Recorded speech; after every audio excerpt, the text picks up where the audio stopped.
Komera kwa jamba kangunga.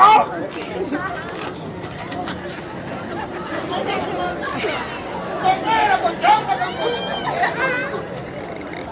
Una pao. Yo jo jaro nao. Iwe. Kunia kai. Shoma zo. Anda dini.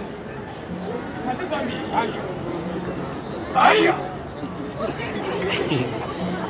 Akuka kadakora ne pao. Sabwino achimwene. Sabwino achimwene.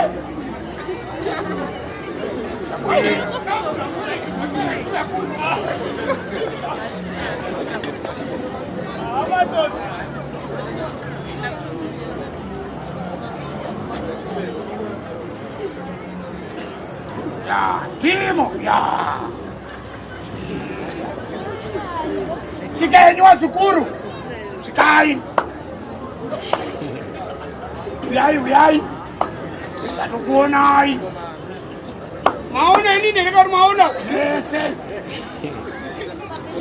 Amuna kuona uyero. Mukuona kudaiso. Sekuru sasika kudaiso. Sekuru bahasika. Wane sawar kuda. Vari kuda kuna sekuru. Kuda mukadzi.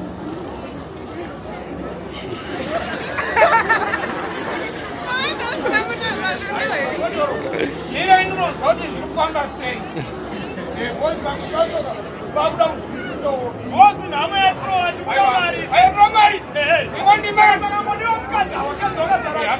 Ngakazi utaka mukadzi. Shika muzukuru. Yandauya. Iwe wauya ka. Aiwa handisini. Ndani nyatobvunzisisa. Mati murachi. Ndamukadzi. Kana asvika pahwiri hwenyu ipapo pane hwana wandoda kuita mukadzi izvezvi. Amira yari kuyama manje. Chaitopi handimuda mani. Ine mufana wangu asvipira. Ende kungoita hwani wenyu mukadzi. Mari hopu. Ai vari kuya mufana wangu. Ndauya. Chop.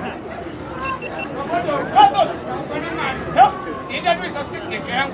Saka kwasara yako iwe. Ida zviso zvavanoda. Zvese zvaningota unotobvuma. Kwasara signature yangu. Ndakakusaina ndakamari mari. Wasa signature ida. Iri boma tu. Mari ndo yandikuda kuenda. Iri boma.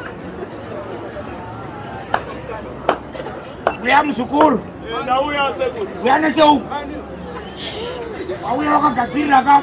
Wonga sekuru ndikuda mari. Ndikuda mari. Unaitumira. Kupita mukadzi. Uya.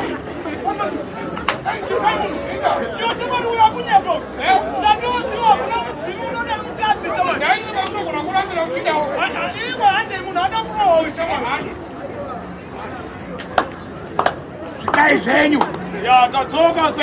Inini mukaita mafanisi nenyika. Ndopamunoona kuti ndakaipa. Hapana mafanisi sekuru. Muri kubvepa. Ini ndobva kutamhembe. Uchiende kumaodza nyemba. Yes. Senda kumauza nyemba. Kana kuti kumadokero. Mambo dari kali pano pasi. Ndisati. Kana masuka kumauza nyemba. Kana kuti mhembe.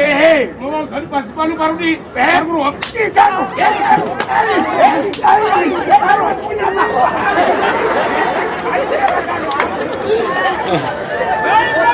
Kapa